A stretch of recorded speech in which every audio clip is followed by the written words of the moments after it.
अच्छी और सच्ची खबरों में सबसे पहले बात करेंगे 22 जुलाई से शुरू होने जा रही कांवड़ यात्रा की। काशी विश्वनाथ धाम में यूं तो साल भर भक्ति की बहार रहती है, लेकिन सावन के महीने में शिव के इस पावन धाम में लाखों की तादाद में भक्त दर्शन के लिए पहुंचते हैं। हाथरस जैसे हादसे से सबक लेते हुए आस्था के इस मार्ग पर चलकर धाम पहुंचने वाले श्रद्धालुओं को हर तरीके से सुरक्षित रखने की तैयारी चल रही है। वाराणसी जिला प्रशासन की तरफ से शिव भक्तों की सुरक्षा पर खास फोकस है, ताकि आस्था के मार्ग पर बिना किसी बाधा के वो देवादिदेव महादेव पर जलाभिषेक कर सके।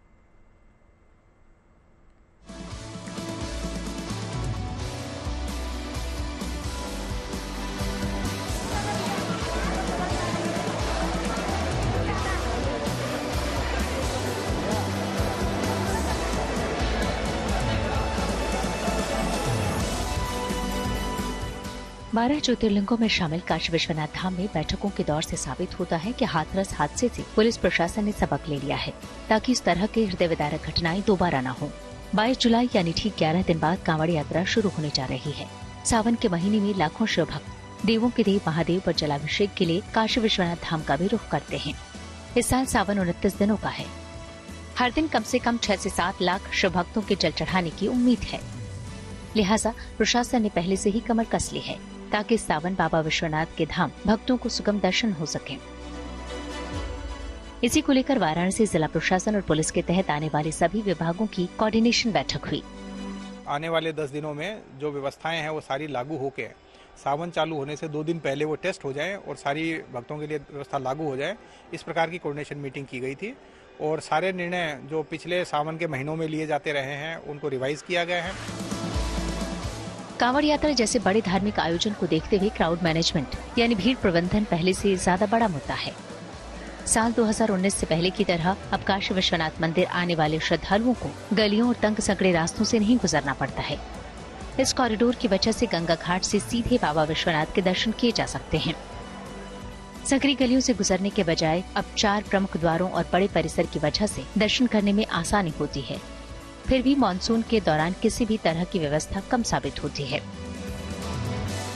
अब जो विशेष रूप से क्राउड मैनेजमेंट बड़ा ही इम्पोर्टेंट हो गया है पूरे प्रदेश के लिए, और बारिश का मौसम देखते हुए और भी महत्वपूर्ण हो जाता है। साथ ही जो गलियों से भीड़ आती है और गलियों से श्रद्धालु आते हैं, उन सब के बारे में भी अच्छी व्यवस्था दे सकें, उसी के बारे में बहुत डिटेल में आज व्यवस्थाएं लागू करने के बारे में बातचीत हुई। सावन के दौरान काशी विश्वनाथ धाम में लाखों की तादाद में श्रद्धालु पहुंचते हैं, जिसको देखते हुए सभी विभागों को अलग अलग जिम्मेदारी बांटी गई है।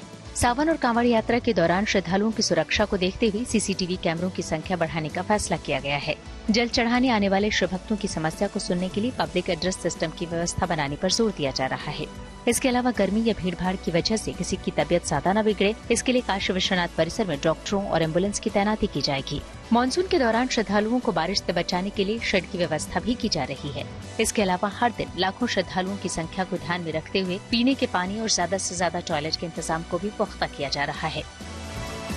घाटों की तरफ से जो रास्ते आते हैं और जो गलियों से रास्ते आते हैं, उनमें भी अब की बार पुलिस फोर्स का डिप्लॉयमेंट हो, साथ ही साथ वहाँ पे वायरलेस सेट के साथ साथ पुलिस कर्मी ड्यूटी पे रहें, और जो पब्लिक और श्रद्धालु जो आते हैं गलियों के माध्यम से उनको बैच वाइज छोड़ा जा सके, ताकि बहुत ज़्यादा यहाँ पे अव्यवस्थित दर्शन ना हो। उसी के साथ साथ जो बैरिकेडिंग होती है और जो जिगजैग लगाए जाते हैं उनकी संख्याएं भी बढ़ाई जाएं, प्लेसेस भी बढ़ाए जाएं, ताकि गलियों में कम से कम लोग रहें और मंदिर कैंपस में ज़्यादा से ज़्यादा लोग रहें। मंदिर के कैंपस की और कैपेसिटी बढ़ाने के लिए जो गंगा द्वार है, नीचे जो घाट का एरिया है, उसमें ज़्यादा जिगजैग लगाने के लिए और अच्छे प्रबंध करने की बातें हुई हैं। सावन के पहले काशीवासियों को दर्शन के लिए अलग से प्रवेश द्वार मिल जाएगा। इस हाई लेवल मीटिंग में काशीवासियों के लिए अलग से 2 प्रवेश द्वार के प्रस्तावों पर चर्चा हुई। नंदुफारिया गली या सिल्को गली में से कोई एक गेट सावन से पहले फाइनल हो जाएगा। सावन के सोमवार के दिन वीआईपी दर्शन से जुड़ी व्यवस्था नहीं होगी। सावन के दौरान सोमवार का दिन होगा, उस दिन कोई भी प्रोटोकॉल मान्य नहीं होगा। काशी भोलेनाथ की प्रिय नगरी मानी जाती है। विवाह के बाद भगवान शिव देवी पार्वती का गौना कराकर पहली बार यहीं आए थे। काशी में भगवान शिव ब्रह्मांड के स्वामी के रूप में निवास करते हैं। यही वजह है कि इन्हें काशी विश्वनाथ कहा जाता है। देवभूमि मानी जाने वाली काशी गंगा किनारे भगवान शिव के त्रिशूल की नोक पर बसी हुई है, प्रलय आने पर भी जिसका विनाश नहीं हो सकता। वाराणसी से रोशन जायसवाल के साथ bureau report, good news today. आगे बढ़ते हैं, बात महंगाई की कर लेते हैं। मॉनसून आने के साथ ही देश भर में सब्जियों के दाम आसमान छू रहे हैं। आलू टमाटर से लेकर प्याज और धनिया मिर्ची तक सबके दामों में इजाफा हुआ है। हालांकि इस महंगाई के पीछे कारण ये बताया जा रहा है कि मानसून की बारिश से सब्जियों की आवक में भारी कमी हो रही है और बीते दिनों पड़ी भीषण गर्मी की वजह से सब्जियों के उत्पादन में भी कमी हुई है, जिसकी वजह से देश भर में सब्जियों के दाम बढ़े हैं।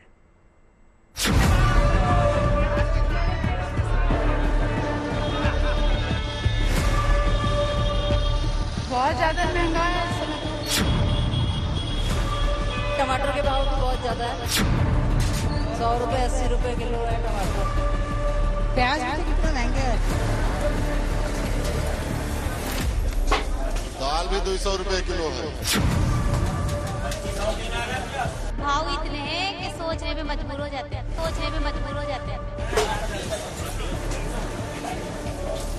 पाले के 40 रुपए गड्डी गिराक लेने में थोड़ा झिझक रहा है। बरसात चलेगी जब तक तो महंगा ही रहेगा। इसको अलग लेना पावल ले रहे हैं। जब दाल में तड़का लगता है तो किचन से निकलने वाली जायकेदार खुशबू पूरे घर में फैल जाती है। दाल में लहसुन, प्याज और टमाटर का तड़का हो तो स्वाद की क्या ही कहने, मगर ये स्वाद कमाई पर या कहीं की बजट पर डिपेंड करता है। जब बाजार की वजह से बजट बिगड़ता है तो यकीन मानिए दाल, सब्जी, अदरक वाली चाय सभी का स्वाद फीका लगने लगता है। फिर प्याज स्वाद नहीं बढ़ाता बल्कि आंसू रुलाता है। टमाटर की लाल सूरत देखकर प्यार नहीं आता बल्कि पारा चढ़ जाता है। ज्यादातर सब्जियां जो हैं काफी महंगी बिक रही हैं और पिछले एक महीने में इनके दाम में कम से कम सारी सब्जियों के दाम में 20 से लेकर 30 रुपए 40 रुपए किलो तक की बढ़ोतरी हुई है। समझना मुश्किल नहीं, बरसात के इन दिनों में आम आदमी पर महंगाई की मार पड़ी है। बात दिल्ली की हो या मुंबई की, चाहे गुजरात हो या फिर बंगाल, हर जगह मंडियों में आसमान छूती सब्जियों की कीमतों से लोग परेशान हैं। सबसे पहले आपको राजधानी दिल्ली का हाल दिखाते हैं। पहाड़ों में हो रही लगातार बारिश की वजह से दिल्ली एनसीआर में टमाटर की कीमतों में आग लग गई है। इस वक्त हम लोग गाजीपुर मंडी में हैं और ये टमाटर जो ज्यादातर पहाड़ों से आ रहे हैं, इनकी कीमतें 3.5 से 4 गुना बढ़ गई हैं। कुछ ऐसा ही हाल देश की आर्थिक राजधानी मुंबई का भी है। सब्जियों के रेट यहाँ यूं भी हाई ही रहते हैं, मगर बारिश के मौसम में तो टमाटर और प्याज की कीमतें आसमान पर है। हरी सब्जियों के दाम में भी बेतहाशा बढ़ोतरी हो रही है। बाजार तो बढ़ गया है लेकिन गिराक उतना नहीं है। बारिश का कोई इसमें ये नहीं है। सब माल का जो आवक आ रहा है सब कम आ रहा है, इसलिए बाजार बढ़ते जाता है। माल का आवक ही कम है, उसकी वजह से बाजार तो बढ़ेगा ही। और बारिश भी चालू है, उसकी वजह से बारिश भी लेट हो चुका है। उसकी 1 महीना लेट है बारिश के, उसकी वजह से बाजार भी थोड़ा और टाइट हो रहा है। ये जो सप्लाई है, सप्लाई की कमी उसी कारण हो रही है क्योंकि इस साल की जो बारिश है साफ तौर पर महाराष्ट्र राज्य में वो कम मात्रा में गिरी है, उसके कारण खेती लेट लगी है, तो वो हर एक चीजों पर उसने असर डाला है। कोलकाता में भी सब्जियों के बढ़ते दामों ने आम आदमी को पस्त करके रख दिया है। आमतौर पर कोलकाता में खाने पीने की चीजों की कीमत दिल्ली और मुंबई से जरा कम ही रहती है, मगर क्या करें, इस मौसम में तो कोलकाता वाले भी परेशान हैं। 50 रुपया दाम प्याज का चल रहा है कोलकाता के मार्केट में, 50 रुपया। और जो यहाँ पे जो प्याज है वो काफी अच्छी दिख रही है, लेकिन जो थोड़ी सी खराब प्याज है वो 40 रुपए 45 रुपए में भी बिक रही है। लेकिन यही दाम कुछ महीने पहले तक, लगभग 1 महीने पहले तक कम थे। अब हम टमाटर की बात करेंगे, जो पुर्तगाली लगभग 16वीं शताब्दी में भारत में लाए थे। विशुद्ध भारतीय नहीं है टमाटर, लेकिन अब हर रसोई में बहुत जरूरी हो चुका है। ये 60 रुपया से 70 रुपया किलो इस वक्त कोलकाता के मार्केट में मिल रहा है। नवाबों के शहर लखनऊ में भी प्याज और टमाटर के दाम आसमान छू रहे हैं। लोगों के लिए रोज हरी सब्जी खरीदना आसान नहीं रहा। लहसुन आप देख लीजिए, वो 400 रुपए किलो बताया जा रहा है। अदरक चाय का जायका बढ़ाती है बारिश में, वो भी महंगी चल रही है। मतलब आम आदमी की पहुंच से इस वक्त हर सब्जी जो है वो दूर नजर आती है। और यही आलम है कि स्वाद का जायका बढ़ाने वाला टमाटर हो या सब्जियों का राजा आलू, इस वक्त कोई भी गरीब आदमी या आम आदमी की पहुंच से बाहर होता नजर आता है। कानपुर में भी सब्जियों की महंगाई का आलम कुछ ऐसा ही है। यहाँ भी मंडी में आम आदमी को रोजाना की सब्जी के लिए अब और भी जेब ढीली करनी पड़ रही है।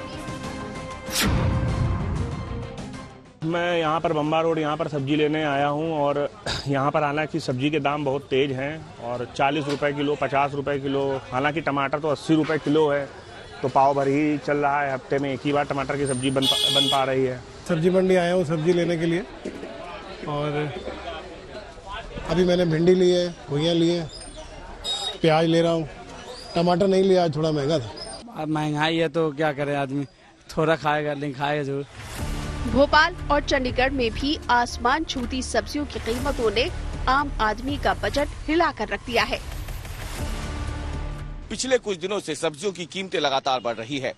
गुरुवार को भी सब्जियों की कीमतें जो है वो आसमान छू रही है और जिस तरीके से बारिश का मौसम अभी शुरू ही हुआ है जो कि लंबा चलेगा, इस बात की संभावना कमी है कि इन सब्जियों की कीमतों में फिलहाल कोई कमी आएगी। पूरी मंडी में आप देखिए जितनी सब्जी है उसका रेट आसमान छू रहा है और लोग क्योंकि एक बार फिर इस बढ़ते रेट से आहत जरूर है क्योंकि बरसात ने, बिगड़े मौसम ने इस सब्जी के रेट को आसमान तक लेकर गए हैं।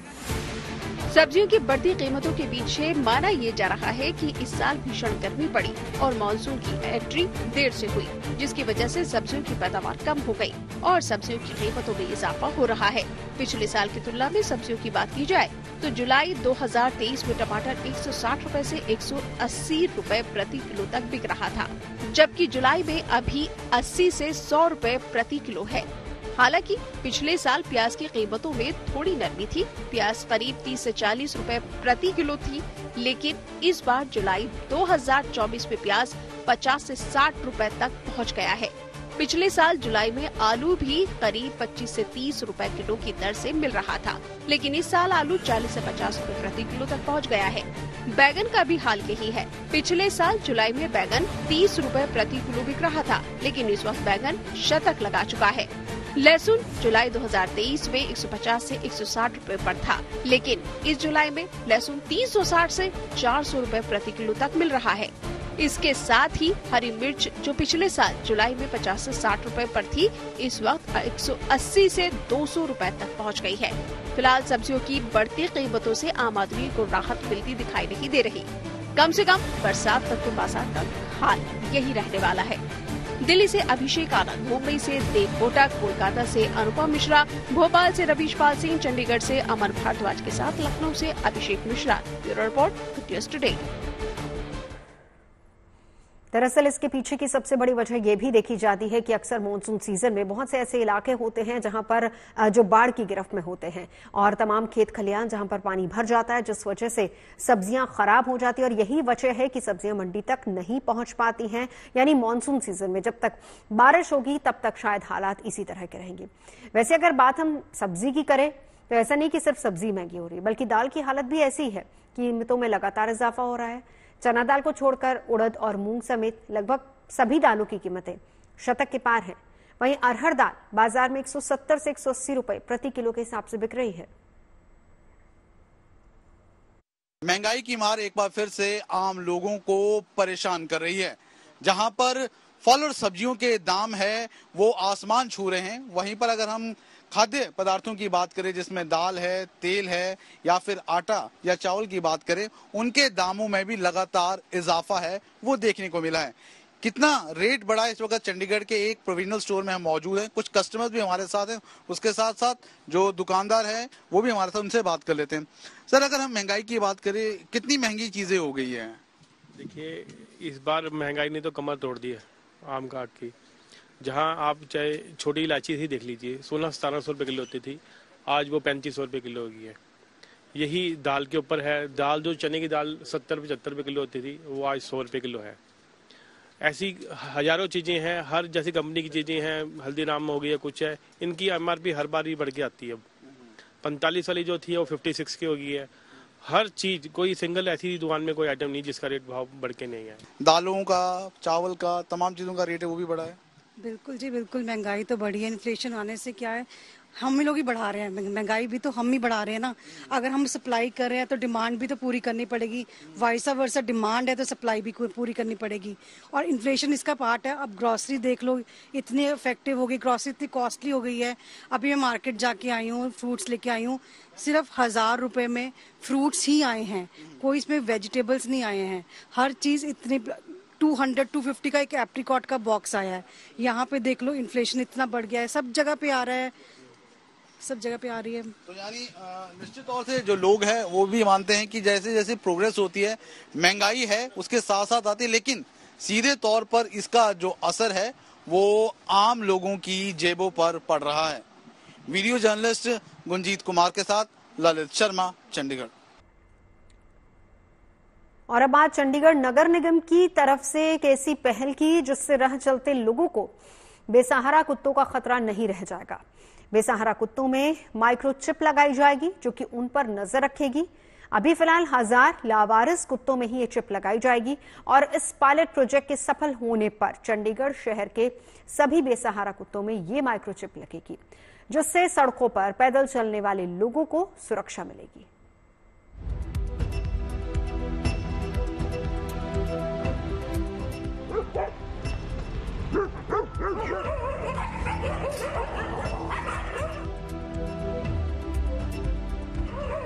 लावारिस कुत्ते राह चलते लोगों के लिए खतरा बन चुके हैं। ये बात अब किसी से छिपी नहीं है। बड़े शहरों में लावारिस कुत्तों से जुड़े हमले गंभीर मुद्दा हैं। सड़कों पर खुलेआम इधर उधर भटकते ये कुत्ते बच्चे, महिलाएं और बुजुर्गों के लिए आफत बन चुके हैं। कॉलोनियों या सोसाइटीज के बाहर लावारिस कुत्तों के जमावड़े की वजह से बच्चे और महिलाएं अकेले बाहर निकलने से डरते हैं। चंडीगढ़ में भी लावारिस कुत्तों का आतंक है। इस आतंक को खत्म करने के लिए चंडीगढ़ नगर निगम ने एक अच्छी पहल की है। शहर के हर लावारिस कुत्ते में माइक्रोचिप लगाने का फैसला किया है, जिससे वो ट्रैक किए जा सके। चंडीगढ़ नगर निगम ने एक नई पहल की शुरुआत की है। इस नई पहल के तहत चंडीगढ़ नगर निगम ने अब आवारा कुत्तों में माइक्रोचिप्स लगाने का फैसला लिया है, जिससे आवारा कुत्तों पर नजर रखी जा सके। माइक्रोचिप की मदद से चंडीगढ़ के नगर निगम को आवारा कुत्तों की आबादी, टीकाकरण और नसबंदी से जुड़ी सटीक जानकारी मिल पाएगी। माइक्रोचिप जो है हमारी, वो एक तो हमारा डॉग जो जिससे हमारे किसी डॉग को भी परेशानी ना हो और वो उसके अंदर लगेगी, जिससे हम उसे ट्रैक आसानी से कर सकें। इन बिटवीन अगर वो डॉग ज्यादा उग्र हो जाता है, हम उसे ट्रैक करके पकड़ सकते हैं। एक हफ्ते के लिए उसे हम अपने रायपुर कला या हमारे जो और सेंटर है वहां रख के उसे शांत करके फिर दोबारा से उसे उस एरिया में छोड़ सके।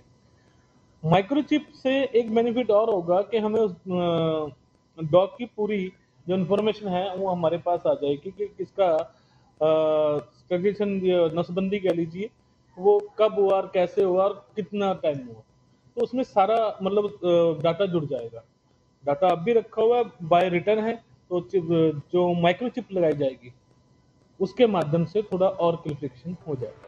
पायलट प्रोजेक्ट के तौर पर अभी सिर्फ 1000 लावारिस कुत्तों में माइक्रोचिप लगाया जाएगा, जिससे 4 लाख रुपए की लागत में 1000 माइक्रोचिप्स, एप्लीकेटर और एक रीडर खरीदा जाएगा। पायलट प्रोजेक्ट की सफलता के बाद शहर के बाकी बचे 9000 लावारिस कुत्तों में माइक्रोचिप लगाने की व्यवस्था की जाएगी।